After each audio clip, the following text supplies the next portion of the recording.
இன்னும் நாளையோ அல்லது நாளை மறுநாளோ புனித மிகுந்த துல்ஹஜ் மாதத்தை நாம் அடியெடுத்து வைப்பதற்கு இருக்கிறோம். உண்மையில் அந்த துல்ஹஜ் மாதத்தை அடைந்து கொண்டதற்கு பிறகு நாம் அதை நல்ல அமல்களை செய்வதன் மூலமாக கண்ணியப்படுத்துவதற்கு கடமைப்பட்டவர்களாக இருக்கிறோம். காரணம் என்னவென்று சொன்னால், அருமை பெருமானார் ஸல்லல்லாஹு அலைஹி வஸல்லம் அவர்கள் சொல்லி காண்பிக்கிறார்கள். திருமீதியிலே பதிவாகி இருக்கக்கூடிய ஹதீஸ், மாமின் ஐயாமின் அஹப்ப இலல்லாஹி அன் யதஅப்பத லஹு பிஹா மின் அஷரில் ஹிஜ்ஜா. துல்ஹஜ் மாதத்தினுடைய முதலாவது 10 நாட்கள் இருக்கிறதே, முதல் 10 நாட்கள், இந்த நாட்களில் அல்லாஹினுடைய இபாதத்துகளில், அல்லாஹிற்கு பிடித்தமான வணக்கத்தில் ஈடுபடுவதை அல்லாஹு தஆலா மிகவும் நேசிக்கக்கூடியவனாக இருக்கிறான் என்று அருமை பெருமானார் ஸல்லல்லாஹு அலைஹி வஸல்லம் அவர்கள் சொல்லி இருக்கக்கூடிய ஹதீஸை நாம் பார்க்கிறோம். பொதுவாக வணக்கத்திலே ஈடுபடுவது, இபாதத்திலே ஈடுபடுவது, சதகாக்களை செய்வது, நல்ல நடத்தையிலே நடந்து கொள்வது, அதே போன்று ஸிக்ர்களிலே, குர்ஆன் திலாவத்துகளிலே எப்படி என்னென்ன இபாதத்துகள் இருக்கிறதோ, வணக்கங்கள் இருக்கிறதோ, அந்த வணக்கத்திலே ஈடுபடுவது என்பது அல்லாஹ்விற்கு பிடித்தமானதாக இருந்தாலும், இந்த வரக்கூடிய துல்ஹஜ் மாதத்தினுடைய முதல் 10 நாட்கள் இருக்கிறது, இந்த நாட்களில் செய்யக்கூடிய இபாதத்தை அல்லாஹ் மிகவும் நேசிக்கக்கூடியவனாக இருக்கிறான். காரணம் என்னன்னா, இந்த துல்ஹஜ் மாதம் என்பது இறை காதலுக்கான ஒரு மாதமாக நாம் அடையாளப்படுத்துவதை நாம் குர்ஆனிலேயும் ஹதீஸிலேயும் பார்க்க முடிகிறது. எனவே இந்த மாதத்தை, துல்ஹஜ் மாதத்தை நாம் கண்ணியத்தோடு நாம் அடைவதற்கும் அதை கடத்துவதற்கும் கடமைப்பட்டவர்களாக இருக்கிறோம். துல்ஹஜ் மாதத்திலே எல்லா இபாதத்துகளும் செய்யலாம் என்று இருக்கக்கூடிய ஒரு மாதம். ஒரு சில எல்லா மாதங்களிலே பார்த்தோம் என்று சொன்னால், ஒரு குறிப்பிட்ட இபாதத்தை செய்யலாம், மற்ற இபாதத்தை அந்த மாதத்திலே செய்ய முடியாது. நீங்கள் பார்த்தீர்கள் என்று சொன்னால், ரமலானை எடுத்துக்கொண்டாலும் கூட ரமலானிலே எல்லா இபாதத்தையும் செய்யலாம், ஹஜ்ஜை செய்ய முடியாது. ஆனால் இந்த துல்ஹஜ் மாதத்தை பொறுத்தவரையிலும் அல்லாஹு தஆலா கடமையாக்கி இருக்கக்கூடிய என்னென்ன இபாதத்துகள் இருக்கின்றனவோ எல்லா இபாதத்தையும் மொத்தமாக செய்யக்கூடிய வாய்ப்பை பெற்ற ஒரு மாதம் தான் இந்த துல்ஹஜ் மாதம். இந்த மாதத்தில் இருக்கக்கூடிய பிரதானமான மிக முக்கியமான அமல்கள் என்றால் 2 அமல்கள். இந்த 2 அமல்கள், இந்த 2 அமல்களுக்கு ஈடான வேறு எந்த அமலும் இல்லை என்று சொல்லலாம். அப்படிப்பட்ட ஒரு முக்கியமான அமல் இந்த துல்ஹஜ் மாதத்திலே. முதலாவது வணக்கம் என்பது, அமல் என்பது ஹஜ்ஜினுடைய அற்புதமான அமல். ஹஜ்ஜினுடைய பயணத்தை நாம் எல்லாம் செய்து கொண்டிருக்கிறோம். பல சகோதரர்கள் சென்று கொண்டிருக்கிறார்கள், இன்னும் ஆயத்தமாகி கொண்டிருக்கிறார்கள். இப்படிப்பட்ட இந்த சூழலில் இந்த துல்ஹஜ் மாதத்தினுடைய பிரதானமான மிக முக்கியமான அமல்களில் ஒன்றாக, 2 அமல்களில் ஒன்றாக இந்த ஹஜ்ஜினுடைய பயணத்தை நாம் பார்க்கிறோம். ஹஜ்ஜினுடைய இபாதத். 2வது இபாதத் என்பது வசதி படைத்த மக்காவிலே இருக்கக்கூடியவர்கள் மட்டுமல்ல, உலகம் முழுக்க எல்லா மக்களுக்கும் அல்லாஹு தஆலா வசதி ஏற்படுத்தி இருக்கக்கூடிய இபாதத். அதுதான் குர்பானி, உலுஹியா என்பதாக நாம சொல்கிறோம். இந்த உலுஹியா என்கின்ற இபாதத் இருக்கிறது, இது துல்ஹஜ் மாதத்திலே மட்டும் நிறைவேற்றப்படக்கூடிய பிரதானமான மிக முக்கியமான இபாதத்தாக நாம பார்க்கிறோம். இந்த 2 இபாதத்துகள் இருக்குல்ல, ஹஜ்ஜி மற்றும் இந்த குர்பானி, இந்த 2க்கும் நிகராக வேறு இந்த மாதத்துல ஏதாவது இபாதத்து இருக்கிறா? ஹஜ்ஜி செய்வதற்கான வாய்ப்புகளை பெற்ற ஒருவர் தான தர்மங்களை அள்ளி கொடுக்கிறார், சதகாக்களை செய்கிறார், ஹஜ்ஜினுடைய நன்மைகளை பெற்றுக்கொள்ள முடியுமா என்று சொன்னால் ஹஜ்ஜினுடைய நன்மையை பெற்றுக்கொள்ள முடியும், சதகாவுடைய நன்மையை தான் பெற்றுக்கொள்ள முடியும். ஒருவர் குர்பானி கொடுக்கிறார், இன்னொருவர் அந்த குர்பானியினுடைய அளவிற்கு சதகா செய்கிறார். இப்ப 2 பேரும் சமமாக ஆவார்களா என்று சொன்னால் சமமாக ஆக மாட்டார்கள். யார்? இந்த மாதத்திற்கென்று அல்லாஹு தஆலா இறை காதலுக்கான அடையாளமாக வைத்திருக்கக்கூடிய மிக முக்கியமான இபாதத் இந்த குர்பானியினுடைய இபாதத். சதக்கா அது எல்லா மாதத்திலையும் செய்து கொள்ளலாம், எல்லா வருடம் முழுக்க நாட்களிலேயும் செய்து கொள்ளலாம். ஆனால் இந்த குர்பானி என்பது அந்த குறிப்பிட்ட நாளில் மட்டுமே நிறைவேற்றுவதற்கு அல்லாஹு தஆலா விதியாக்கி இருக்கக்கூடிய விசேஷமான ஒரு அமலாக இருக்கின்ற பொழுது அந்த இபாதத்தினுடைய அந்தஸ்து மிக உயர்ந்ததாக இருக்கிறது. இன்னும் சொல்ல போனால் அல்லாஹு தஆலா இந்த குர்பானியினுடைய இபாதத்து இருக்கிற இந்த குர்பானியினுடைய இபாதத்தை இறையச்சத்தோடு சம்பந்தப்படுத்தி தான் குர்ஆனிலே சொல்லி காண்பிக்கிறார். எங்கெல்லாம் குர்பானியை குறித்து அல்லாஹு தஆலா பேசுகிறானோ அந்த இடத்துல அல்லாஹு தஆலா இறை அச்சத்தினுடைய வார்த்தைகளை விளக்கங்களை அல்லாஹு தஆலா பதிவு செய்ய தவறாமல் இருப்பதில்லை. அல்லாஹு தஆலா அந்த இடத்திலே பதிவு செய்கிறார். ஒரு இடத்திலே அல்லாஹு தஆலா சொல்லி காண்பிக்கிறான் சூரத்துல் மாஇதா 27வது வசனத்திலே, இன்னமா யதகப்பலல்லாஹு மினல் முத்தகீன். இந்த குர்பானி என்பது நாம கொடுக்கக்கூடிய அந்த உலகியா என்பது இறையச்சம் கொண்டவர்களிடம் இருந்துதான் நான் ஏற்றுக்கொள்கிறேன் என்பதாக அல்லாஹு தஆலா சுட்டி காண்பிக்கிறான். அப்படி என்றால் இறையச்சம் கொண்டவர்கள் செய்யக்கூடிய மிக முக்கியமான இபாதத் இந்த துல்ஹஜ் மாதத்திலே குர்பானி என்பதாக நாம பார்க்கிறோம். அதே போன்று அல்லாஹு தஆலா சுட்டி காண்பிக்கிறான் குர்பானியை கொடுப்பதனால என்ன பிரயோஜனம், என்ன லாபம், அல்லாஹ்விற்கு என்ன லாபம். ஏன்னா குர்பானியை கொடுத்துட்டு கறியை நாம தான் சாப்பிடுறோம், குர்பானியை கொடுத்துட்டு கறியை நாம சாப்பிடுறோம். அப்படி இருக்கும்போது அல்லாஹு தஆலாவிற்கு இது என்ன அப்படின்னு சொன்னா, ஒரு அரசரை சந்திப்பதற்காக நாம போகின்ற பொழுது, ஒரு பெரிய ஒரு மந்திரியை சந்திப்பதற்கு, ஒரு பெரிய ஒரு சிஎம்ஐ சந்திப்பதற்காக நாம செல்கிற பொழுது ஏதேனும் ஒரு சில அன்பளிப்புகளை நாம எடுத்து கொண்டுட்டு போவோம். ஏதாச்சும் ஒரு அன்பளிப்புகளை போய் கொடுப்போம். அந்த அன்பளிப்புகளை வாங்குவதற்கான சக்தி இல்லாதவர் அல்ல அவர். அவர் நினைத்தால் நாம கொண்டு போற ஒரு ஸ்வீட் மாதிரியோ ஒரு அன்பளிப்பு மாதிரியோ ஏராளமான அன்பளிப்புகளை அவரினால் வாங்க முடியும் என்றிருந்தாலும் கொண்டு செல்கிறோம்.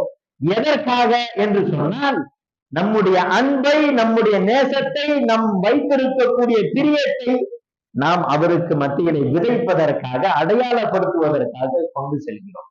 அதைதான் அல்லாஹு தஆலா இந்த குர்பானியினுடைய விஷயத்திலேயும் சுட்டி காண்பிக்கிறார். நீங்கள் கொடுக்கக்கூடிய குர்பானியிலே அதனுடைய சதையோ இறைச்சியோ அதனுடைய கரியோ அதனுடைய இரத்தமோ அல்லாஹை சென்றடைவது இல்லை. மாறாக வலாக்கி யனாலுஹு தக்வா மின்கும், உங்களிடம் இருந்து நீங்கள் அறுக்கின்ற பொழுது அல்லாஹ்வினுடைய நேசத்தை, அல்லாஹ்வினுடைய காதலை நீங்கள் உள்ளத்திலே வைத்து நீங்கள் அறுக்கின்றீர்களே, உங்களுக்கு நேசத்திற்குரிய அந்த பிராணியை, அந்த அன்பை தான் அல்லாஹு தஆலா பார்க்கிறான். அந்த அன்புதான் அல்லாஹ்வை அடைகிறது என்று சொன்னார். குர்பானியினுடைய மிக முக்கியமான இலக்கு தக்வா என்பதை நாம புரிந்து கொள்கிறோம். அன்பானவர்களே, இன்னும் சொல்ல போனால் இந்த ஷரியத்தை பொறுத்தவரையிலும் அல்லாஹு தஆலா குர்ஆனிலே பார்த்தீர்கள் என்று சொன்னால், ஷாயிருல்லாஹ், அல்லாஹ்வினுடைய அடையாள சின்னங்கள் என்பதாக சில விஷயங்களை பதிவு செய்கிறான். ஏராளமான முக்கியமான விஷயங்கள் எல்லாம் இருக்கிறது. அதிலே மிகவும் பிரதானமாக அல்லாஹு தஆலா குர்ஆனிலே அல்லாஹ்வினுடைய அடையாள சின்னம் என்பதாக பதிவு செய்யக்கூடிய இடங்களிலெல்லாம் எந்த விஷயத்தை குறித்து பேசுகிறான் என்று நாம உற்று நோக்கினால் இந்த ரெண்டு விஷயத்தை தான் அல்லாஹ் தஆலா பேசுவான். ஒன்று, ஹஜ்ஜினுடைய காரியங்களை குறித்து பேசுகிற பொழுது ஷாயிருல்லாஹ், அல்லாஹ்வினுடைய அடையாள சின்னம் என்பதாக பேசுவான். இரண்டாவது, குர்பானியை குறித்து பேசுகிற பொழுது அல்லாஹு தஆலா அல்லாஹ்வினுடைய அடையாள சின்னம் என்பதாக சுட்டி காண்பிக்கிறார். எனவே இந்த அடையாள சின்னமாக, அல்லாஹ்வினுடைய அடையாள சின்னமாக இருக்கக்கூடிய, லேபிளாக இருக்கக்கூடிய, லோகோவாக இருக்கக்கூடிய இந்த குர்பானியை நாம் கண்ணியத்தோடு இந்த ரமலான், இந்த துல்ஹஜ் மாதத்திலே வரக்கூடிய இந்த துல்ஹஜ் மாதத்திலே சக்தி பெற்றவர்கள் அனைவரும் நிறைவேற்றுவதற்கு கடமைப்பட்டவர்களாக இருக்கிறோம். அப்படி நிறைவேற்றுவது தக்வாவினுடைய அடையாளம் என்பதாக அல்லாஹ் தஆலா சுட்டி காண்பிக்கிறான். وَمَنْ يُعَظِّمْ شَعَائِرَ اللَّهِ فَإِنَّهَا مِنْ تَقْوَى الْقُلُوبِ. அல்லாஹ்வினுடைய அடையாள சின்னங்களாக இருக்கிறது, அவைகளை கண்ணியமான முறையிலே யார் நிறைவேற்றுகிறார்களோ அவர்கள் அல்லாஹ்வினுடைய தக்வா, இறையச்சம், இறை அன்பு உள்ளத்திலே இருப்பதனுடைய அடையாளமாக அது மாறி போகும் என்பதாக அல்லாஹ் தாலா பேசுகிறான். ஏன் இந்த அளவுக்கு அல்லாஹ் தாலா குர்பானியை குறித்து இந்த அளவு பேசணும்? இந்த குர்பானியினுடைய பின்னணி என்ன? ஏன் இந்த குர்பானி அதனுடைய கடமையாக்கப்பட்ட விதத்தை நாம உணரணும். ஏன்னா நம்மள பல பேர் இதை ஒரு சாதாரணமாக ஒரு சடங்காக நினைத்து கொண்டிருக்கிறோம். சாதாரணமா ஏதோ குர்பானி செய்யறோம், ஏதோ அறுக்கிறோம், எதுக்கண்டா இருக்கிறோம், என்ன ஏது எதுவுமே தெரியாத ஒரு சூழலில் நம்ம பார்க்க முடியும். அன்பானவர்கள் யோசித்து பார்க்க வேண்டும். சஹாபாக்கள் ரசூலுல்லாஹி ஸல்லல்லாஹு அலைஹி வஸல்லம் அவரிடத்திலே கேட்கிறார்கள், யா ரசூலல்லாஹ் ஸல்லல்லாஹு அலைஹி வஸல்லம் அவர்களே, மா ஹாதிஹில் அல்லாஹி, இந்த குர்பானி என்பது ஏன், எதற்காக இந்த குர்பானி கொடுக்க வேண்டும், என்ன காரணம் என்று கேட்கிறார். அருமை பெருமானார் ஸல்லல்லாஹு அலைஹி வஸல்லம் அவர்கள் ஜாமிஉல் கலீம், எந்த ஒரு வார்த்தைக்கு பதில் சொன்னாலும் வற்றுக்கமான வார்த்தைகளில் பதில் சொல்லுவார். வற்றுக்கமான வார்த்தைனா சொல்லுவது சுருக்கமான வார்த்தையாக இருக்கும், ஆனால் அதற்குள்ளாக ஏராளமான கருத்துக்கள் உள்ளே பதிந்திருக்கும். அவர்கள் கேட்கிறார்கள் சஹாபாக்கள், மா ஹாதிஹில் அல்லாஹி யா ரசூலல்லாஹ், இந்த குர்பானி என்பது ஏன், இது என்ன என்று கேட்கிறார். அப்பொழுது ரசூலுல்லாஹி ஸல்லல்லாஹு அலைஹி வஸல்லம் அவர்கள் ஒரே ஒரு பதிலை சொல்கிறார்கள், சுன்னத்து அபீக்கும் இப்ராஹிம். இது ஒண்ணுமில்லை, உங்களுடைய தகப்பனார், உங்களுடைய தந்தை இப்ராஹிம் அலைஹிஸ்ஸலாத்து வஸ்ஸலாம் அவர்கள் இருக்கிறார்கள். முஸ்லிமீன், உங்களுக்கு முஸ்லீம் என்கின்ற பெயரை சூட்டியது யார்? நமக்கெல்லாம் முஸ்லீம் என்கின்ற பெயரை சூட்டியது யார்? இப்ராஹிம் அலைஹிஸ்ஸலாத்து வஸ்ஸலாம் அவர்கள் தான் சூட்டினார்.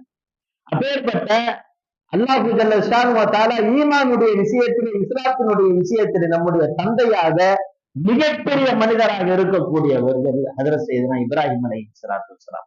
அவர்களுடைய வழிமுறை அவர்களுடைய பிரதானமான இபாதத் என்பதாக சுட்டி காண்பிக்கிறார்.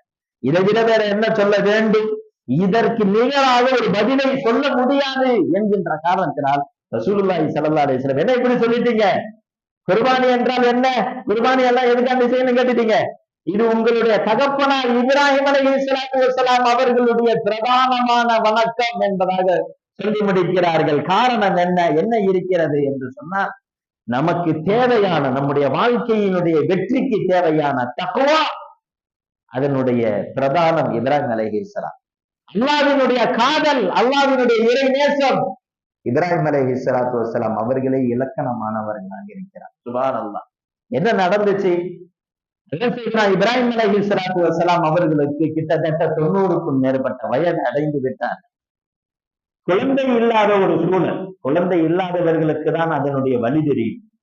சாதாரணமா கல்யாணம் முடித்து 1 வருஷம் ஆகிருச்சு, 2 வருஷம் ஆகிருச்சு, பிள்ளை இல்லை அப்படின்னு சொன்னா அந்த தம்பதிகள் மட்டுமல்ல, அவர்களுடைய பெற்றோர்கள் எல்லாம் கவலைப்படக்கூடிய ஒரு சூழலை பார்க்கிறோம்.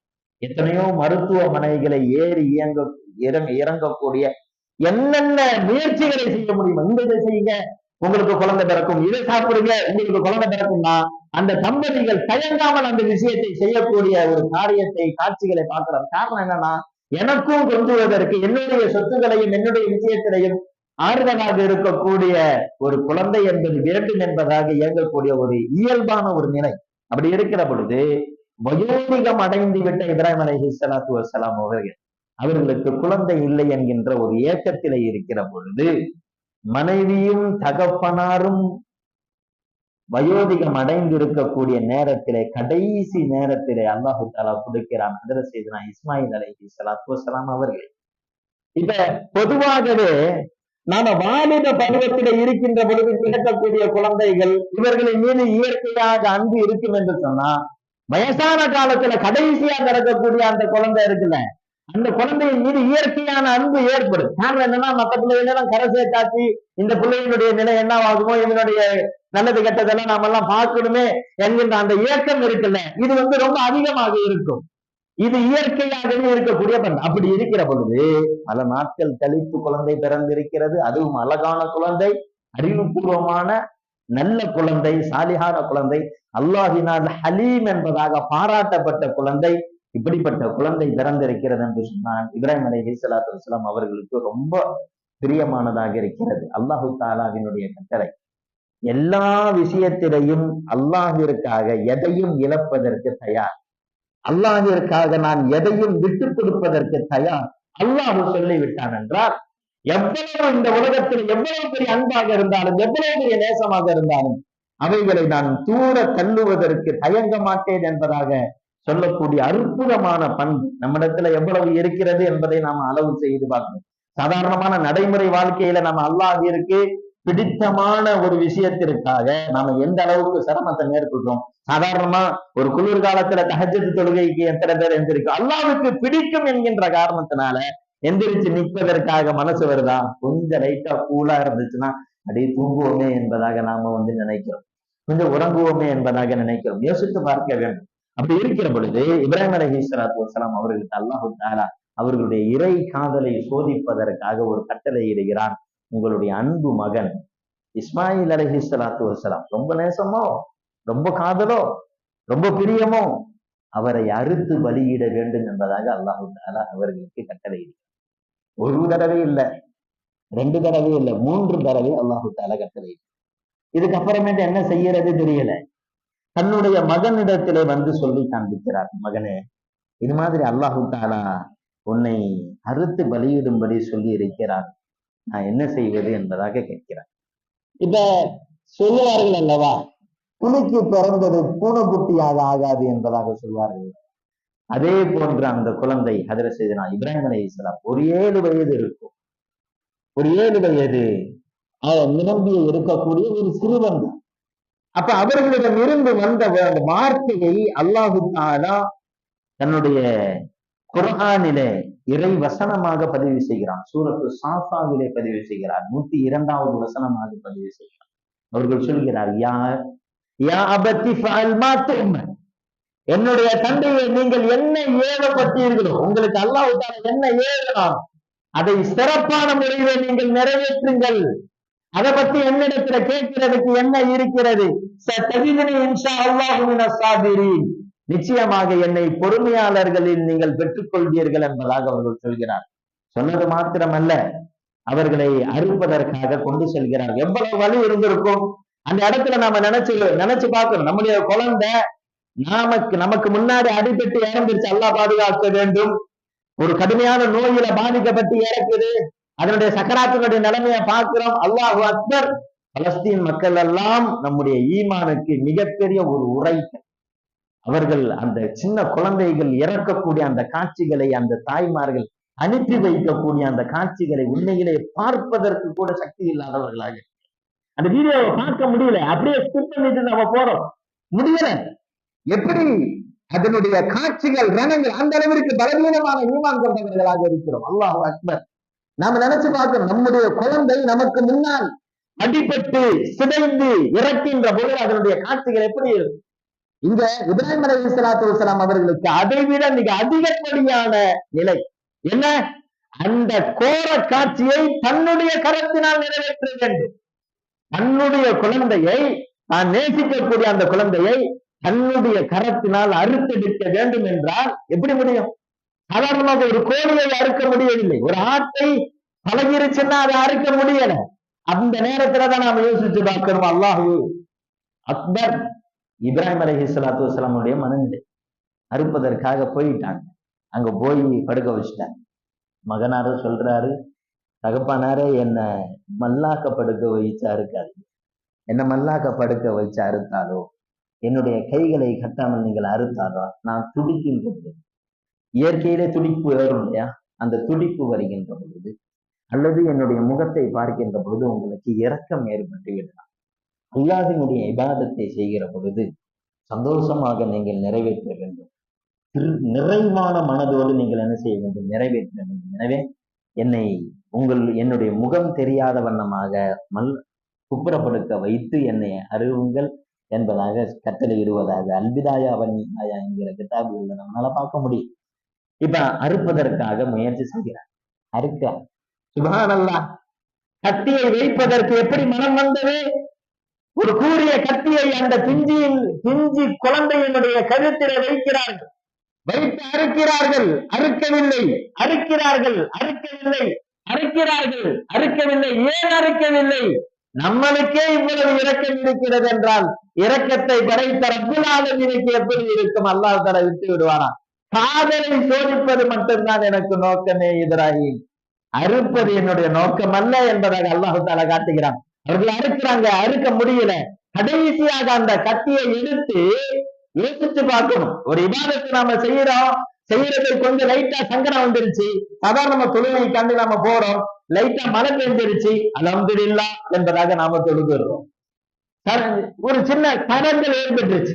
இப்ப தன்னுடைய மகனை அறுக்கிறார்கள், அறுக்கவில்லை, திரும்பவும் அறுக்கிறார்கள். அந்த நான் முயற்சி செஞ்சேன் அதனால அறுக்கல என்பதாக சொல்லிட்டு எந்திரிச்சிடலாம்ல.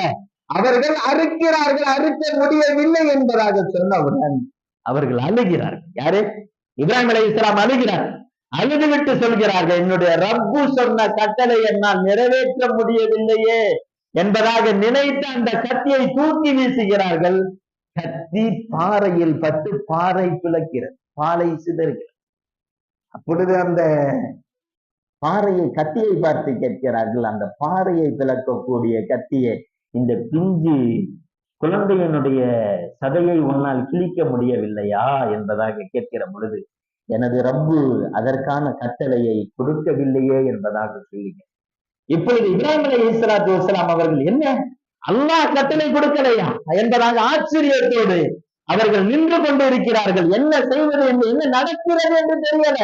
அல்லாஹ்வினுடைய காதலை நான் வெளிப்படுத்த வேண்டுமே என்ற ஏக்கத்தில் இருக்கின்ற பொழுதுதான் அங்கு வானத்தில் இருந்து சத்தம் கேட்கிறது. அல்லாஹு அக்பர், அல்லாஹு அக்பர், அல்லாஹு அக்பர் என்பதாக சத்தம் கேட்கிறது. மேலே அண்ணார்ந்து பார்க்கிறார்கள். ஹஜ்ரத் ஸையதுனா ஜிப்ராயில் அலைஹிஸ்ஸலாத்து வஸ்ஸலாம் அவர்கள் அற்புதமான சுவனத்தினுடைய ஆட்டை கொண்டு வருகிறார். இப்பொழுது அந்த காட்சியை பார்த்தவுடன் இஸ்மாயில் அலைஹிஸ்ஸலாத்து வஸ்ஸலாம் அவர்கள் லா இலாஹ இல்லல்லாஹு அல்லாஹு அக்பர் என்கின்ற அந்த வார்த்தையை சொல்லி காண்பிக்கிறார்கள். சொன்ன மாத்திரத்துல சந்தோஷம் தாங்கல, இன்பமும் தாங்கல. இப்ராஹிம் அலைஹிஸ்ஸலாத்து வஸ்ஸலாம் அவர்கள் சொல்கிறார்கள், அல்லாஹு அக்பர் வலில்லாஹில் ஹம்து என்பதாக அந்த குர்பானியினுடைய அந்த காரியம், அந்த நிகழ்வு என்பது அற்புதமான முறையில இறை காதலினுடைய அடையாளமாக அங்கு அரங்கேறி. அன்பானவர்களே, இப்படிப்பட்ட ஒரு அற்புதமான இபாதத்திற்கு ஈடாக இந்த துல்ஹஜ் மாதத்திலே வேற எந்த ஒரு இபாதத்துமே இல்லை. எனவேதான் பெருமானார் ஸல்லல்லாஹு அலைஹி வஸல்லம் அவர்கள் சொன்னார்கள், சக்தி பெற்றும் குர்பானி கொடுப்பதற்கு சக்தி பெற்றும் ஒருவர் குர்பானி கொடுக்காவிட்டார் அவர் பெருநாளினுடைய சந்தோஷத்திற்கு தகுதி இல்லாதவர் என்பதாக ரசூலுல்லாஹி ஸல்லல்லாஹு அலைஹி வஸல்லம் அவர்கள் சொன்னார். தெளிவாகவே சொன்னார். மன் வஜத ஸஅத்தன் ஃபலம் யுலஹ ஃபலா யக்ருபன்ன முஸல்லா. யார் தகுதி பெற்று வசதி பெற்று குர்பானியை கொடுக்கவில்லையோ அவர்கள் பெருநாள் தொழுகைக்கு வர வேண்டாம் என்பதாக ரசூலுல்லாஹி ஸல்லல்லாஹு அலைஹி வஸல்லம் அவர்கள் பேரறிவிப்பு செய்கிறார்கள். அப்ப எந்த அளவுக்கு இறை காதலை வெளிப்படுத்தக்கூடிய அந்த குர்பானியை நிறைவேற்ற வேண்டும் என்கின்ற விஷயத்திலே ரசூலுல்லாஹி ஸல்லல்லாஹு அலைஹி வஸல்லம் அவர்கள் சொல்லி காண்பித்தார்கள் அப்படின்றத நம்மளால பார்க்கணும். குர்பானியை கொடுக்கிற பொறுத்த வரையிலும் முடிந்த அளவிற்கு ஒரு ஒட்டகத்தை ஒரு மனிதர் முழுமையாக கொடுப்பது சிறந்தது. ஒரு ஒட்டகத்தை முழுசா கொடுக்கணும். அதற்கான வாய்ப்பு இல்லை அப்படின்னா, என்னால் ஒரு மாட்டை முழுமையாக கொடுக்க முடியும் என்று சொன்னால் ஒரு மாட்டை கொடுக்க முடியும். அதுவும் என்னால முடியாது என்று சொன்னால் ஒரு ஆட்டை முழுமையாக ஒரு நபர் கொடுக்க வேண்டும். யார் யாருக்கு குர்பானி கடமையாகி இருக்கிறதோ, அன்றைய நேரத்தில் யார் யாருக்கெல்லாம் ஜகாத்து கடமையாகி இருக்கிறதோ அவர்கள் எல்லாம் குர்பானி கொடுப்பதற்கு தகுதியானவர். இமாம் ஷாஃபி ரஹ்மத்துல்லாஹி அவர்களை பொறுத்தவரையிலும் பெருநாளினுடைய தேவை போக மீதி குர்பானி கொடுக்கக்கூடிய அளவிற்கு பண வசதி கொண்டவர்கள் குர்பானி கொடுப்பதற்கு தகுதியானவர்களாக இருக்கிறார். இப்ப குர்பானியை என்ன செய்யணும்? கொடுக்க வேண்டும். ஒரு ஆட்டை கொடுக்க முடிந்தவர்கள் கொடுக்க வேண்டும். ஒரு ஆடையும் என்னால் கொடுப்பதற்கான வசதிகளோ அந்த சூழல்களோ இல்லை என்று சொன்னால் ஒரு மாட்டிலே அல்லது ஒரு ஒட்டகத்திலே 7 நபர்கள் அல்லது ஒரு மாட்டிலே 7 நபர்கள் பங்கிலே சேர்ந்து கொள்வதன் மூலமாக அந்த குர்பானியை நிறைவேற்ற முடியும் என்பதாக ரசூலுல்லாஹி ஸல்லல்லாஹு அலைஹி வஸல்லம் அவர்கள் சொல்லி காண்பிப்பதன் மூலமாக நமக்கு ஒரு விஷயம் தெரிகிறது. எப்படியாச்சும் குர்பானியை நீங்க கொடுத்துருங்க என்பதாக ரசூலுல்லாஹி ஸல்லல்லாஹு அலைஹி வஸல்லம் அவர்கள் சொல்லக்கூடிய அந்த சூழலை நம்மினால் பார்க்க முடிகிறது. அதே நேரத்தில் அன்பானவர்களே, இன்னைக்கு அந்த குர்பானி என்பது, குறிப்பாக கூட்டு குர்பானி என்பது ஒரு வியாபாரமாக ஆகிவிட்ட ஒரு சூழலை நாம பார்க்கிறோம். இந்த நேரத்துல ஒரு முக்கியமாக நம்ம கவனிக்க வேண்டிய விஷயம், மதரசாக்கள், ஒரு சில மஸ்ஜிதுகள் என்பதாக மார்க்கம் சார்ந்த தொண்டு நிறுவனங்கள் செய்யக்கூடிய அந்த கூட்டு குர்பானிகள் இருக்கிறது. இதை தாண்டி தனி மனித கூட்டு குர்பானி எல்லாம் இப்பொழுது நடைபெற ஆரம்பித்து, இது விஷயத்திலே நாம் கவனமாக நம்முடைய குர்பானியை பேணுதலாக நிறைவேற்றுவதற்கு கடமைப்பட்டிருக்கிறோம். காரணம் என்னன்னா, குர்பானி என்பது வணிகம் அல்ல, வியாபாரம் அல்ல. அது என்பது முழுக்க முழுக்க ஷரியத்தினுடைய முறைப்படி நிறைவேற்றப்பட வேண்டிய இபாதத்தாக இருக்கிறது. அந்த குர்பானியை அறுத்துட்டு அதனுடைய தோலை லாபமாக எடுத்துக்கொள்ள முடியாது. அந்த தோலை எடுத்து என்ன செய்ய முடியாது. இவர்களுக்கு அந்த யாரு அறுத்தாங்களோ, யாரு கசாப் வேலை செஞ்சாங்களோ அவங்களுக்கு அன்பளிப்பாக கொடுக்க முடியாது. ஜகாத்தினுடைய பொருள் என்ன சட்டமோ அந்த சட்டம் தான் குர்பானியினுடைய தோல் மற்றும் அதனுடைய கரியினுடைய விஷயத்திலே. ஜகாத்தை யார் யாருக்கு கொடுக்க வேண்டுமோ அதே சட்டம் தான் இந்த குர்பானியினுடைய விஷயத்திலே வருகிற காரணத்தினால, இந்த தனி மனித லாபத்திற்காக செய்யக்கூடிய அந்த குர்பானியினுடைய விஷயத்துல நீங்கள் கவனமாக இருந்து கொள்ளுங்கள். அப்படி செய்வதை நாம் தவிர்த்து கொள்ள வேண்டும். இவைகள் முழுக்க முழுக்க மார்க்கம் சார்ந்த விஷயத்திற்காக பயன்படுகிறது என்று சொன்னார். மதரசாவிற்கு அதனுடைய ஜகாத்து கொடுப்பதற்கு தகுதியான மதரசாவிற்கு அல்லது மஸ்ஜிதினுடைய வேறு ஏதேனும் தொண்டு நிறுவனங்களாக, இஸ்லாமிய தொண்டு நிறுவனங்களாக இருக்கக்கூடிய அந்த மாதிரியான கூட்டு குர்பானி ஷரியத்து முறைப்படி பேணுதலாக இங்கு நடைபெறும். இங்கு அறுக்கப்படக்கூடிய விஷயங்கள் எல்லாம் ஷரியத்தை நன்கு முறையிலே தெரிந்தவர்கள், அல்லாஹை பயந்தவர்கள் என்று இருக்கக்கூடிய அந்த விஷயத்தை பார்த்து நம்முடைய குர்பானிகளை நிறைவேற்றுவதற்கு நாம் கடமைப்பட்டவர்களாக இருக்கிறோம். அல்லாஹ் வரக்கூடிய அந்த துல்ஹஜ் மாதத்தினுடைய எல்லா அமல்களையும் மிக சிறப்பான முறையை செய்து அல்லாஹினுடைய பொருத்தத்தை அடைந்து கொண்ட நன்மக்களாக அல்லாஹ் தஆலா நம் அனைவரையும் ஆக்கிரமிப்பானாக. வாஹிரு தவானா அல்ஹம்துலில்லாஹி ரப்பில் ஆலமீன். அஸ்ஸலாமு அலைக்கும் வரஹ்மத்துல்லாஹி வபரகாத்துஹு.